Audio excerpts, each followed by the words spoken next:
अच्छा जी, तो आज की हम क्लास में देखेंगे कि हम HTML में किसी यूजर से इनपुट कैसे लेते हैं। तो हमारे पास एक इनपुट का टैग होता है और हमारे पास डिफरेंट टाइप्स ऑफ इनपुट्स होते हैं। तो हम इनपुट के टैग्स हमारे पास अलग अलग नहीं है, हमारे पास इनपुट के टैग के अंदर एक एट्रीब्यूट होता है जिसके हमारे पास टाइप होती है। और उस टैग के जरिए हम इनपुट की फील्ड्स को अलग अलग बना सकते हैं। तो सबसे पहले तो हम इनपुट की फील्ड्स देखते हैं कि कौन कौन सी होती हैं। और देन उसकी मदद से फिर जब हम सारे इनपुट की फील्ड्स देख लेंगे तो हम उसकी मदद से एक कॉन्टैक्ट फॉर्म भी डिजाइन करेंगे। तो सबसे पहले तो आपको एक चीज बता दें कि भाई फॉर्म का एक टैग होता है जिसके अंदर हम इनपुट फील्ड्स को ले रहे होते हैं। अभी वैसे इसकी जरूरत नहीं थी, ये सबमिशन वगैरह के लिए है, लेकिन हम एक प्रॉपर वे में चल रहे हैं तो हम फॉर्म का टैग लेंगे। और इनपुट का टैग मैं ऊपर यहाँ पे कर दूंगा। यहाँ पे मैंने इनपुट का टैग ओपन किया। इसमें पहली चीज ये कि इनपुट का टैग जो है वो स्टैंड अलोन टैग है।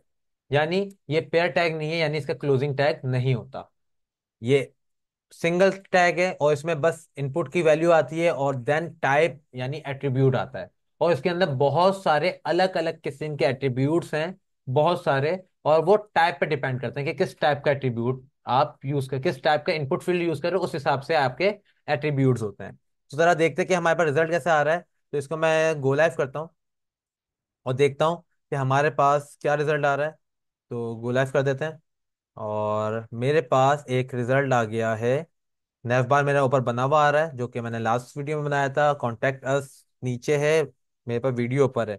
तो मैं इस फॉर्म को मैंने गलत जगह बना दिया है हेडर के अंदर। तो मैं इसको यहाँ से कंट्रोल एक्स करता हूँ और H1 के नीचे आ जाता हूँ और मैंने यहाँ पे फॉर्म को पेस्ट कर दिया। तो मेरे पास यहाँ पे क्या आ रहा है, एक फील्ड आ गई है, बॉक्स आ गया है जिसके अंदर मैं क्लिक करके कुछ भी लिख सकता हूँ, कुछ भी टाइप कर सकता हूँ। क्या टाइप कर सकता हूँ, मैं टेक्स्ट टाइप कर सकता हूँ। जिसकी टाइप टेक्स्ट होगी इसका मतलब ये है कि मैं उसमें अल्फाबेट्स भी लिख सकता हूँ, मैं उसमें नंबर्स भी लिख सकता हूँ, मैं उसमें स्पेशल कैरेक्टर भी लिख सकता हूँ, मैं उसमें डॉट भी लिख सकता हूँ। यानी मैं कीबोर्ड के अंदर या वैसे ही हर चीज टेक्स्ट की टाइप में लिख सकता हूँ। ये मेरे टेक्स्ट की खासियत है, इस इनपुट टाइप की खासियत ये है कि मैं हर तरीके का टेक्स्ट लिख सकता हूँ इसमें, यानी स्ट्रिंग वैल्यू ले सकता हूँ। इसके बाद मैं, अच्छा, यहाँ पे मुझे पता नहीं चल रहा कि ये किस चीज की इनपुट फील्ड है। जब भी हम फॉर्म में देखते हैं कभी भी, तो हमारे फॉर्म के पीछे उसका लेबल होता है जो बता रहा होता है वो इनपुट फील्ड किस चीज की है, वो इनपुट फील्ड किस चीज की है। तो सबसे पहले तो मैं एक लेबल बनाऊंगा और लेबल बेसिकली इसके पीछे होता है, इससे पहले होता है। तो मैं ये भी इनपुट फील्ड से पहले रखूंगा और यहाँ पे लेबल ही, इसका टैग भी लेबल ही के नाम से होता है। लेबल के नाम से टैग खोला और मैंने यहाँ पे लिख दिया भाई फुल नेम। इस फील्ड में मुझे फुल नेम चाहिए। तो देखिए मेरे पास लेबल इस तरह आ रहा है, फुल नेम, और आगे उसकी इनपुट फील्ड आ गई, लेबल और इनपुट फील्ड। लेबल से पता चला है कि भाई इसके फील्ड में मुझे क्या वैल्यू लिखनी है। लेकिन मैं अगर यहाँ पे, कुछ आपने कई दफा देखा होगा कि आपके कुछ इनपुट इनपुट फील्ड्स में अंदर लाइट कलर से लाइट कलर में लिखा होता है कि उस फील्ड में क्या एंटर करना है। और जैसे ही आप लिखना शुरू करते हो तो वो गायब हो जाता है। वो कैसे लिखें? तो हमारे पास एक एट्रीब्यूट होता है इनपुट फील्ड में, हमारे पास एक एट्रीब्यूट होता है इनपुट फील्ड में। वो क्या है? Place holder. प्लेस होल्डर, इसके अंदर मैं जो चीज लिखूंगा, इंटर योर फुल नेम, सही है। तो देखो वो प्लेस होल्डर कहाँ आ गया, मेरी फील्ड के अंदर आ गया। और जैसे ही मैं क्लिक करके लिखना शुरू करूंगा वो प्लेस होल्डर क्या हो जाएगा, गायब हो जाएगा। अच्छा, मैं यहाँ पे ज्यादातर वैसे ये नहीं लिखता कि फुल नेम तो यहाँ पे भी लिखा हुआ है। मैं यहाँ पे ज्यादातर क्या लिखता हूँ कि उसकी कोई सजेशन या उसके बारे में कुछ कि किस तरह लिखना है। मैं यहाँ पे कोई रिक्वायरमेंट लिख सकता हूँ, मैं यहाँ पे कोई रूल लिख सकता हूँ कि भाई inter your name in block letters. भाई जैसी बात है, एक हमारे कई दफा ऐसा होता है कि ब्लॉक लेटर्स में लिखने के लिए कहते हैं। तो मैंने यहाँ पे देखो ब्लॉक लेटर्स में लिख दिया। अब ये पूरा नहीं आ रहा, इसकी विड्थ कम है। मेरे टैक्स की, मेरे इनपुट फील्ड की क्या है, विड्थ कम है।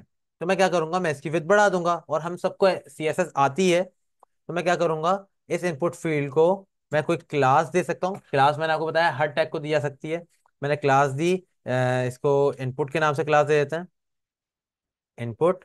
और यहाँ पे मैं हेड के अंदर एक स्टाइल का एट्रीब्यूट खोल लेता हूँ और dot input, curly bracket open close, width दे दी मैंने इसकी 300 px। देखें वो 300 px उसकी विड्थ हो गई है। और अब मेरा लेटेस्ट पूरा दिख रहा है, जो कि मैं यहाँ पे आप कुछ भी लिख सकता हूँ। ठीक है। सारी स्टाइलिंग इसमें भी कर सकते हैं। स्टाइलिंग से मुराद इसमें पैडिंग भी दे सकते हैं, मार्जिन भी दे सकते हैं, बॉर्डर लगा सकते हैं, हटा सकते हैं, बॉक्स शेडो लगा सकते हैं, हटा सकते हैं। बहुत सारे काम जो हम डिफ के साथ कर सकते हैं वो सब कर सकते हैं। इसका बैकग्राउंड कलर चेंज कर सकते हैं, इसके टेक्स्ट का कलर जो लिखाई है वो कलर भी चेंज कर सकते हैं। जैसे हम डिफ में काम करते हैं सारा काम हो सकता है इसमें। अब बात करते हैं इनपुट फील्ड्स की अलग अलग टाइप्स हैं। तो एक टाइप तो हमने देख ली, दूसरी टाइप देखते हैं। कि मैं इसको बंद कर देता हूँ ताकि मेरे पास पूरी स्क्रीन नजर आए। यहाँ पे मैं आप एक और लेबल और एक और इनपुट फील्ड लूंगा, तो मैं इन दोनों को सेलेक्ट करता हूँ और ऑल्ट शिफ्ट डाउन दबाता हूँ, तो मेरे पास ये दो चीजें और आ गई हैं। लेकिन यहाँ पे ये उसी के सामने ऐड हुई है। मुझे अगर कोई चीज नेक्स्ट लाइन पे चाहिए होती है तो मैं कौन सा टैग लगाता हूँ? BR का टैग लगाता हूँ। तो मैं इस लेबल के से पहले और इनपुट फील्ड के बाद एक BR का टैग लगा दूं, एक BR का टैग लगा दूंगा, तो ये दोनों आप ऊपर नीचे आ गई हैं। सही है। यहाँ पे लेबल में मैं आप फुल नेम तो ले लिया, टैक्स की इनपुट फील्ड ले लिए। अब मैं दूसरी इनपुट फील्ड, दूसरे टैब की इनपुट फील्ड ले रहा हूँ। मैं यहाँ पे लिख देता हूँ फोन नंबर, फोन नंबर। और यहाँ पे मैं टाइप जो है वो टाइप कर दूंगा नंबर। अच्छा, यहाँ पर मैं इसकी जो क्लास है वो हटा दूंगा, क्योंकि इसमें मुझे आपको एक दो चीजें और दिखानी है जो कि इसके एट्रीब्यूट्स में होती हैं। मैंने यहाँ पे दिखाया, तो देखो एक फील्ड जिसका जनरली विड्थ जो है छोटी है, जैसे टेक्स्ट की थी, और यहाँ पे enter your name in block लिखा हुआ है। अब मैं यहाँ पे लिखूंगा एंटर योर फोन नंबर। मैंने यहाँ पे एंटर योर फोन नंबर लिख दिया और प्लेस होल्डर चेंज होकर आ गया। इसकी खास बात कि इसमें मैं अल्फाबेट्स नहीं लिख सकता। मैं अल्फाबेट लिख रहा हूँ, कुछ भी नहीं लिख रहा। मैं सिर्फ और सिर्फ नंबर लिख सकता हूँ, मैं सिर्फ और सिर्फ नंबर लिख सकता हूँ, अल्फाबेट नहीं आ रहे। अच्छा, मैं नंबर्स को इंक्रीमेंट और डिक्रीमेंट के मेरे पास बटन होते हैं कि मैं इसको कम या ज्यादा भी कर सकता हूँ। जैसे कि आप क्वांटिटी में देखते हैं, जब क्वांटिटी का कोई फील्ड होती है तो उसमें आपके पास, जैसे मैं इसका लेबल है, अब फोन नंबर से हटा के मैं कर देता हूँ क्वांटिटी। सही है। और प्लेस होल्डर भी इसमें से हटा देता हूँ। तो क्वांटिटी मैंने यहाँ पे ले लिया, और यहाँ पे हम 1 2 3 4 क्वांटिटी सेलेक्ट करते हैं। जैसे हमारे पास आइटम कार्ड या हमारे पास जो चेकआउट के ऑप्शंस होते हैं उसमें हम क्वांटिटी बढ़ा और कम कर सकते हैं, तो वो बेसिकली ये चीज होती है, हमारी इनपुट टाइप नंबर होती है वो। अच्छा, ये चीज बहुत बड़ी आ रही है, वो चीज छोटी आ रही है। और बाय डिफॉल्ट मेरे पास कुछ भी लिखा हुआ नहीं आ रहा। मैं कहता हूँ कि बाय डिफॉल्ट 0 लिखा हुआ है या बाय डिफॉल्ट 1 लिखा हुआ है। तो मुझे अगर कोई चीज by default print place holder से वो चीज लिखी भी नहीं होती, वो चीज सजेस्ट कर रही होती है। चीज प्लेस होल्डर क्या करता है? सजेस्ट करता है, पीछे लाइट कलर से दिखाता है। अगर मुझे कोई चीज एक्चुअल में बाय डिफॉल्ट लानी है तो उसके लिए मेरे पास है वैल्यू का टैग, वैल्यू का एट्रीब्यूट, सॉरी, वैलिड वैल्यू का एट्रीब्यूट। और इस वैल्यू के एट्रीब्यूट में मैं जो भी वैल्यू लिखूंगा बाय डिफॉल्ट वो लिखी हुई आएगी। अगर मैं 12 लिखता हूँ, देखो बाय डिफॉल्ट मुझे 12 लिखा हुआ दिखा है, और मैं जब इंक्रीमेंट करूंगा तो 12 से 13 14 उसी से इंक्रीमेंट हो रहा है। मुझे बाय डिफॉल्ट अगर 0 दिखाना है तो मैं यहाँ पे बाय डिफॉल्ट 0 कर दूंगा, तो मुझे बाय डिफॉल्ट अब क्या दिख रहा है? 0। और अगर मुझे 1 दिखाना है तो बाय डिफॉल्ट मैं 1 कर दूंगा, अब मुझे क्या दिख रहा है? 1। मैं अगर इंक्रीमेंट करता हूं तो 1 से आगे बढ़ेगा, और अगर डिक्रीमेंट करता हूं तो 1 से ही पीछे आएगा, और ये 0 होने के बाद -1 -2 शुरू हो जाएगा। यानी मेरे इंटीजर सारे नंबर मैं इसमें लिख सकता हूँ, यानी होल नंबर, 0 से लेके पॉजिटिव भी और 0 से लेके सारे नेगेटिव नंबर भी। अब एक बात बताएं कि क्वांटिटी कभी भी माइनस में होती है? नहीं। मतलब कोई बंदा या तो 0 कर देगा, नहीं खरीदना होगा तो, या तो 1 2 3 करेगा। कोई -1 या -2 नहीं करेगा। तो अगर आपकी क्वांटिटी -1 या -2 हो रही है तो यह आपकी एरर है। आपके पीछे क्या है? एरर है कि -1 नहीं होनी चाहिए। तो मुझे क्या कहना चाहिए कि भाई इसकी मिनिमम वैल्यू क्या होनी चाहिए? 0। 0 से नीचे ये नहीं जाए। तो मैं इसके अंदर ये जो एट्रीब्यूट्स में बता रहा हूँ, वैल्यू वाला तो आपके टेक्स्ट फील्ड में भी है। इनपुट टाइप टेक्स्ट में भी वैल्यू वाला एट्रीब्यूट होता है, जिसमें आप बाय डिफॉल्ट कोई नाम वगैरह प्रिंट करवा सकते हो। लेकिन जो अब जो एट्रीब्यूट बता रहा हूं वो सिर्फ और सिर्फ टाइप नंबर के लिए है। कौन कौन से? एक मिनिमम नंबर अगर मैं 0 कर देता हूं और यहां पर आता हूं, अब यहाँ पे बाय डिफॉल्ट 1 आ रहा है, मैं 0 करता हूं, 0 हो गया, लेकिन 0 से नीचे जाता हूं तो नहीं जा रहा। और एक कई वेबसाइट में ऐसा होता है कि वो मैक्सिमम नंबर भी सेलेक्ट कर लेते हैं कि भाई 10 से ज्यादा कोई चीज खरीदे नहीं, 20 से ज्यादा नहीं खरीदे, 5 से ज्यादा ऑर्डर प्लेस ना हो। तो उसके लिए मैं मिन का एट्रीब्यूट यहां पे लिया है, तो वहां पे मैं मैक्स का एट्रीब्यूट लूंगा, और यहां पे मैं वो वैल्यू लिख दूंगा जिससे ज्यादा मुझे वैल्यू नहीं लेनी। जैसे कि 10, 10 से ज्यादा वैल्यू ना है। तो आप देखो यहाँ पे वैल्यू, मेरी फील्ड देख रहे हो, छोटी हो गई, क्योंकि यहाँ पे 2 डिजिट से ज्यादा नंबर नहीं आने। तो उसको पता था, तो उसने वेट क्या कर दी, छोटी कर दी। अब देखो ये मैं इसको इंक्रीज करता हूँ 9 तक, 10 तक गई, और 10 के बाद ये इंक्रीज नहीं हो रही। डिक्रीज करता हूँ, दबा के रखता हूँ, सारे 0 तक आए और 0 से नीचे नहीं जा रही। हाथ से लिख के देखता हूँ, 35 लिखा मैंने, एंटर, आगे जाता हूँ, 35 लिख के आ गया। लेकिन जैसे ही मैं इंक्रीमेंट डिक्रीमेंट की तरफ जाता हूँ, वो दोबारा से कहाँ पे पहुंच गया, 10 पे। बात समझ में आ रही है? तो ये थी मेरी इनपुट फील्ड, जिसमें मैं हाथ से भी लिख सकता हूँ और ये इंक्रीमेंट और डिक्रीमेंट के बटन से भी ऊपर नीचे कर सकता हूँ। इसके बाद मैं बी आर टैग के साथ एक और लेबल ले लेता हूँ। अब बात करते हैं हम डेट ऑफ बर्थ की। इसकी डेट ऑफ बर्थ की, इसमें मैं ये सारे एट्रीब्यूट्स हटाता हूँ। अब मैं लूंगा टाइप में डेट। कौन सी? डेट। जब मैं डेट लूंगा तो इससे क्या होता है कि मेरे पास इस टाइप की फील्ड आती है, जिसमें मंथ, डे और ईयर आ रहा है, जिसके अंदर कैलेंडर का बटन भी बना हुआ है। और जब अगर मैं क्लिक करता हूँ तो बकायदा एक कैलेंडर भी खुलता है, कैलेंडर भी ओपन होता है, और मैं कोई भी डेट सेलेक्ट कर सकता हूँ, किसी भी ईयर में जा सकता हूँ। अगर मैं ईयर में जाना चाहूँ, जैसे कि मैं अभी अपनी डेट ऑफ बर्थ सेलेक्ट करना चाहता हूँ, तो मैं इस तरह ईयर में जाऊंगा, 1999 जन और 10। सही है? तो मैंने डेट ऑफ बर्थ अपनी सेलेक्ट कर ली आराम से कैलेंडर की मदद से। और अगर मैं चाहूँ तो हाथ से भी लिख सकता हूँ। पहले मुझे मंथ लिखना है, तो मैंने 1 लिखा, 1, फिर 10 और 1999।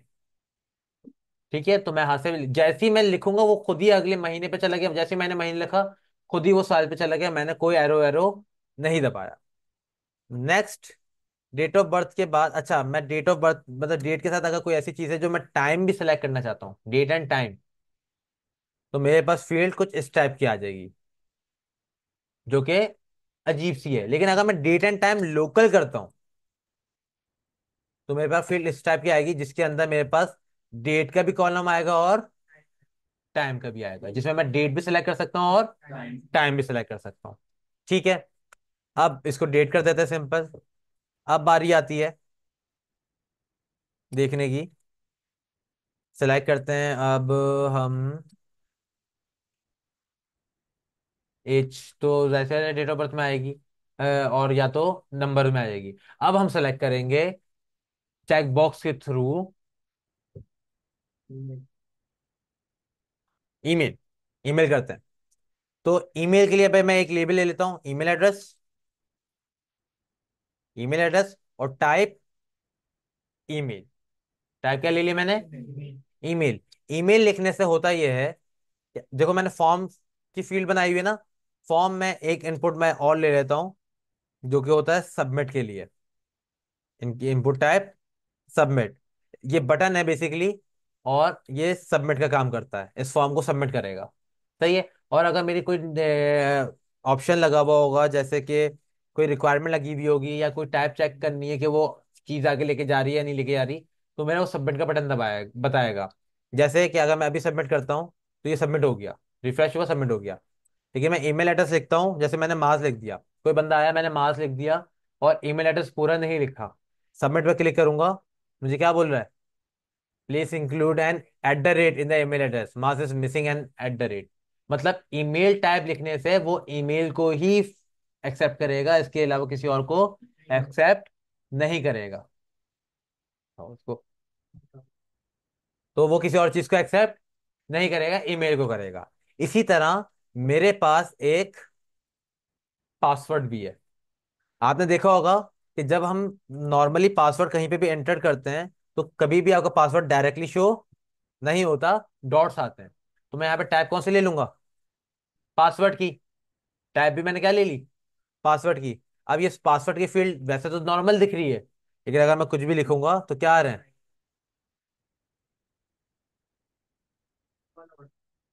शो वाला बटन हमें जावास्क्रिप्ट के थ्रू बनाना पड़ता है, जिसके थ्रू हम शो या हाइड कर रहे होते हैं। अब मैं क्या बना रहा हूँ, अब मैं बना रहा हूँ कि मैं कोई चीजें चेक करना चाह रहा हूँ।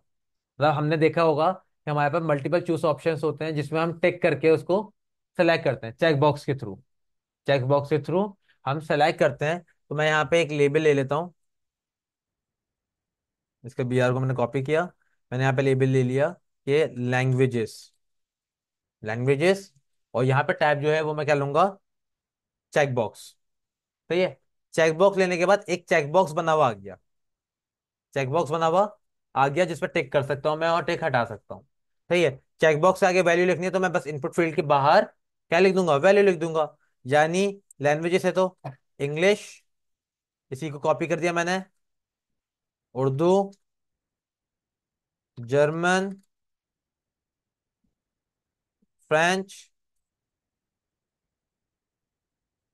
Chinese, Arabic. देख रहे हैं, मेरे पास ये सारे चेक बॉक्सेस आ गए। जितनी चीजों को मुझे सेलेक्ट करना है मैं उनको इस तरह करके सेलेक्ट कर सकता हूं। तो चेक बॉक्स इस तरह बनते हैं। आपकी इनपुट फील्ड कौन सी होती है, टाइप क्या होती है, चेक बॉक्स होती है। सिंपल। अब आपने एक चीज देखी होगी, वो क्या, मैं पहले तो इसकी एक फील्ड को कॉपी कर लेता हूं ताकि नीचे पेस्ट कर सकें। एंटर किया, बी आर, जेंडर। सही है। हमारे पास कुछ चीजें होती हैं जो कि होती है choose the best option type की। मतलब कि आप एक वक्त में एक चीज सेलेक्ट कर सकते हो, एक चीज एक वक्त में एक चीज सेलेक्ट करो, दोनों चीजों पे एक साथ टिक नहीं कर सकते। कई हमारे पास एमसीक्यूज भी इस टाइप के आते हैं कि हम एक दफा में एक ऑप्शन पे आंसर लगाएं।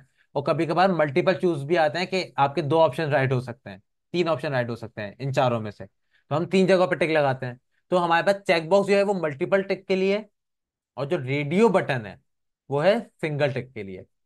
तो मैं यहाँ पे जो टाइप है इनपुट की वो क्या लूंगा, रेडियो। रेडियो बटन इस टाइप का दिखता है गोल, जिसपे हम इस तरह टिक के लगाते हैं। अच्छा, इसमें रेडियो बटन का ऐसा है कि एक दफा अगर चेक हो जाए, टिक लग जाए, तो ये हट नहीं सकता।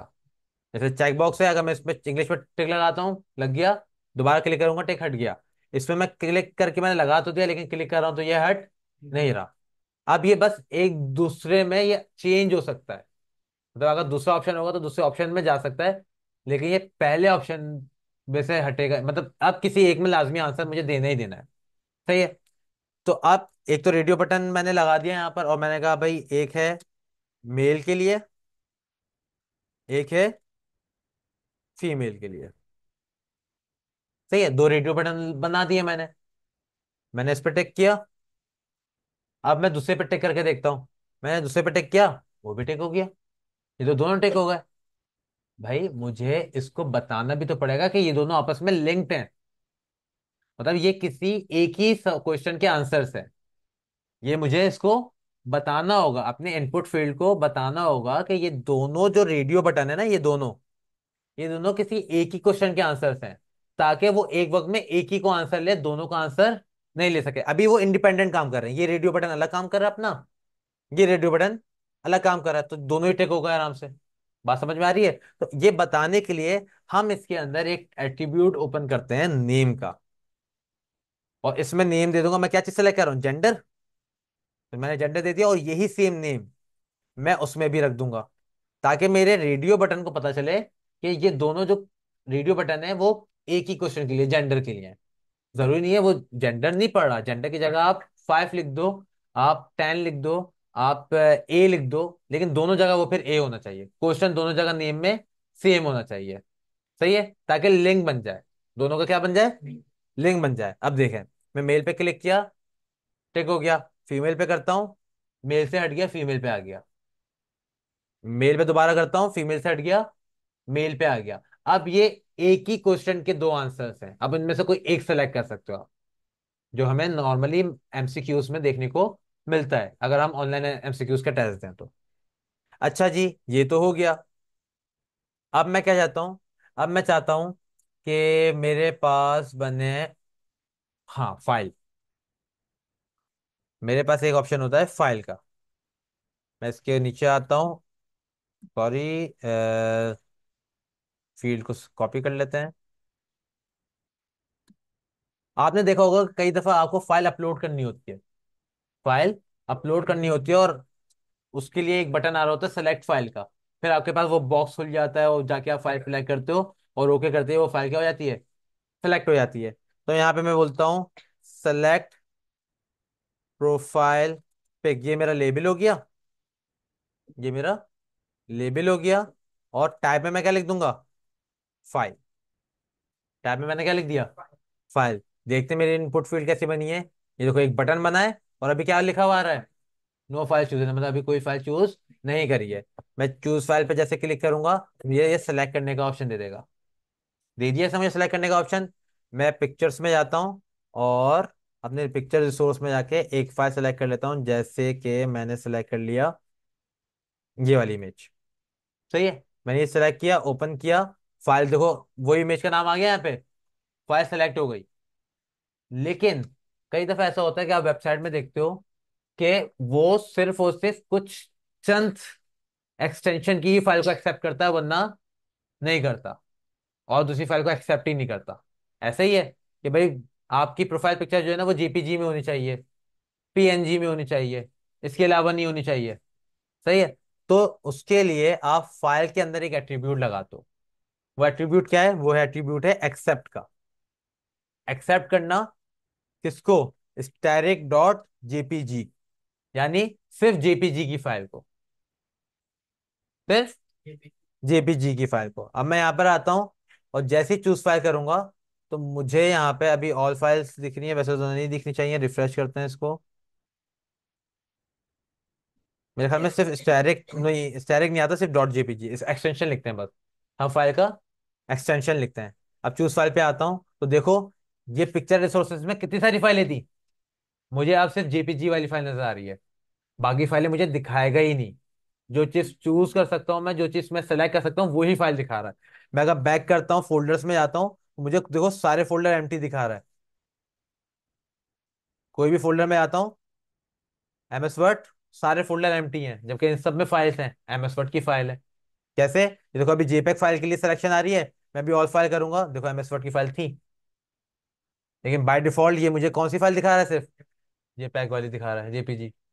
तो एक्सेप्ट से आप एक्सटेंशन को कर सकते हो। फॉर एग्जाम्पल आप चाहते हो सिर्फ डॉक्यूमेंट की फाइल सेलेक्ट हो, तो आप यहाँ पे क्या करोगे, डॉट डॉक्स, वो एक्सटेंशन लिख दोगे, सिर्फ डॉक्स वाली फाइलें ये चूज करे और कोई सी ना करे। आप इसको सिर्फ और सिर्फ डॉक्स वाली फाइलें दिखेंगी।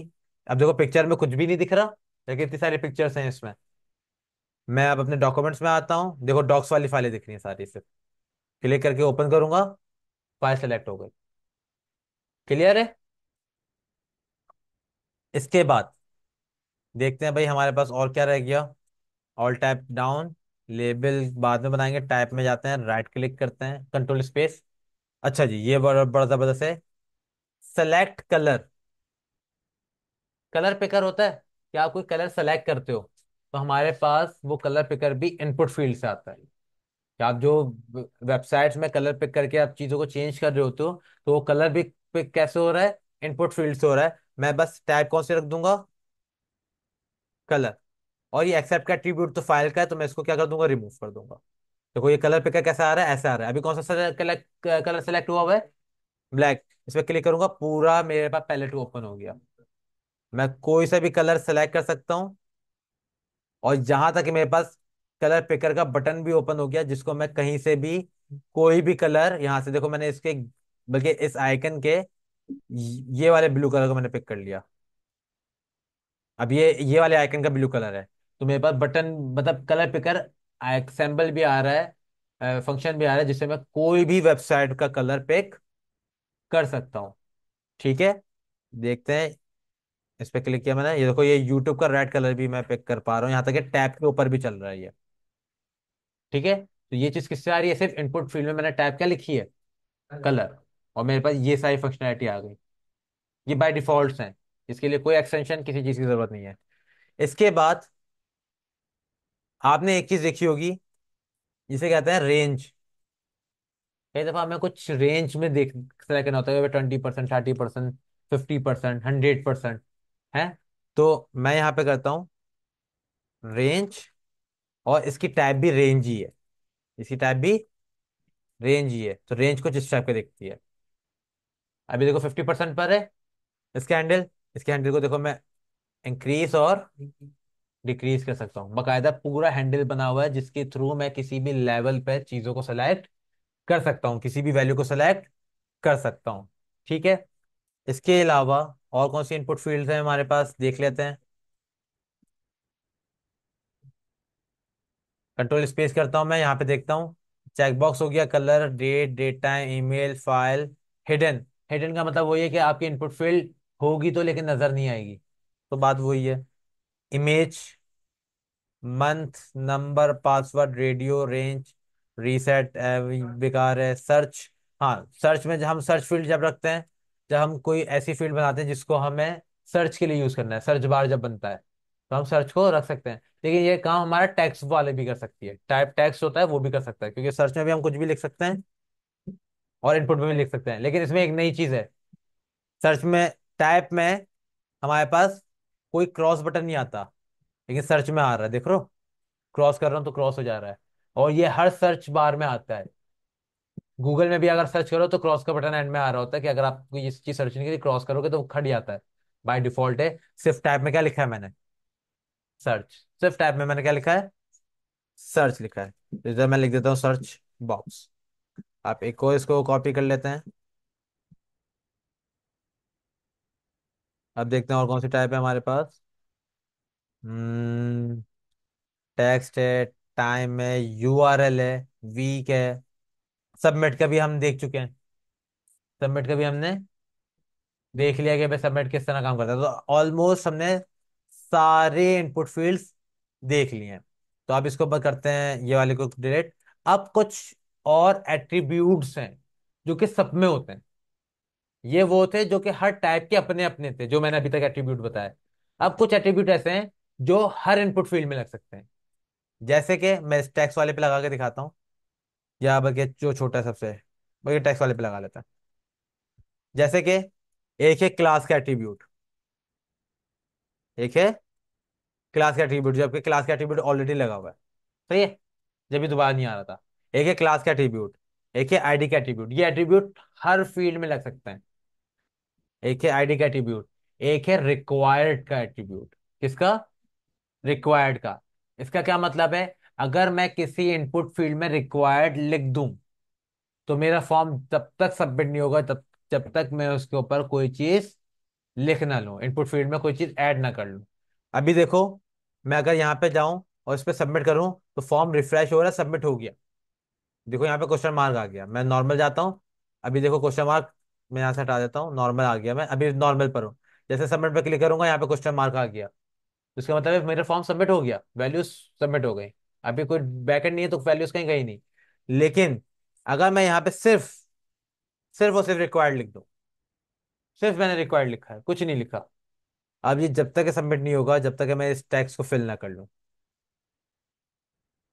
और अगर मुझे सब पे लगाना है तो हर इनपुट फील्ड में क्या लगा दूंगा मैं, रिक्वायर्ड। तो उसको मैं फिल करने करे बगैर सबमिट नहीं कर सकता। इसके साथ साथ एक हमारे पास होता है रीड ओनली, कि सिर्फ पढ़ सकता है, उसमें कुछ लिख नहीं सकता, कुछ चेंज नहीं कर सकता बंदा। तो भाई रीड ओनली, जैसे ही मैं रीड ओनली करूंगा, देखो मेरा जो फॉर्म फील्ड है वो दिख तो रही है, लेकिन मैं इसमें कुछ भी लिख नहीं पा रहा। तो ऐसी फील्ड में आप जैसे होते हैं, ऐसी फील्ड का काम क्या है, फिर हम रीड ओनली उसमें लगाते हैं जिसमें हम वैल्यू खुद से देते हैं बाय डिफॉल्ट। यानी वैल्यू मैं यहाँ पे लिख के दे दूंगा, मास। देखो अब ये मास लिखा हुआ आ रहा है, लेकिन मैं इस मास को ना मिटा सकता हूँ, ना कुछ और लिख सकता हूँ, क्योंकि फील्ड कौन सी क्या हुई हुई है, रीड ओनली हुई हुई है। तो एक एट्रीब्यूट आपने और देख लिया वैल्यू का, वैल्यू से आप एक्चुअल में कोई भी वैल्यू लिख सकते हो अपनी इनपुट फील्ड में। सही है। और रीड ओनली से क्या होता है, आपकी फील्ड फिक्स पॉज हो जाती है, बिल्कुल ऐसी हो जाती है कि आप उसमें कुछ भी नहीं लिख सकते, इस्तेमाल नहीं कर सकते उसे, बस देख सकते हो, फील्ड को बस देख सकते हो लेकिन यूज नहीं कर सकते। इसके अलावा हमारे पास एक्सेप्ट देख लिया है हमने, और हाई, हिडन, एक हिडन होती है।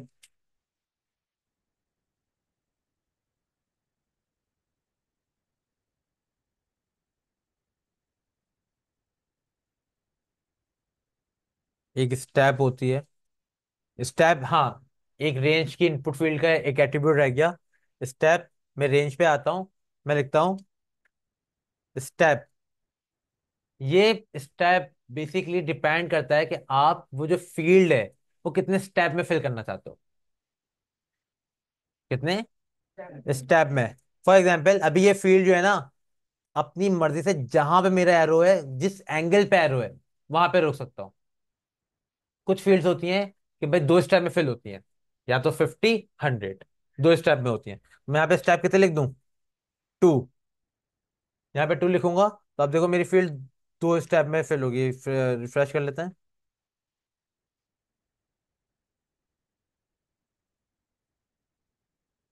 अच्छा सॉरी, यहाँ पे स्टेप इसका मतलब ये नहीं है। यहाँ पे स्टेप का मतलब क्या है कि बाय डिफॉल्ट फील्ड कितनी दिखनी चाहिए। सर मतलब यहाँ जितना लिखेंगे वो उतना जाएगी। जो फील्ड बाय डिफॉल्ट कितनी आनी चाहिए ना, वही ना। बाय डिफॉल्ट कितनी दिखनी चाहिए? 75 किया तो 75 आ रही है। 50 कर रहा हूँ तो 50 आ रही है। 10 करूंगा तो 10 पे।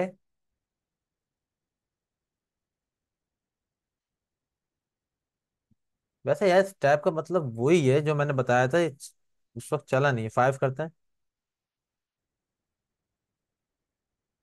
अभी भी नहीं चल रहा, अभी 10 पे चल रहा था। ये देखो,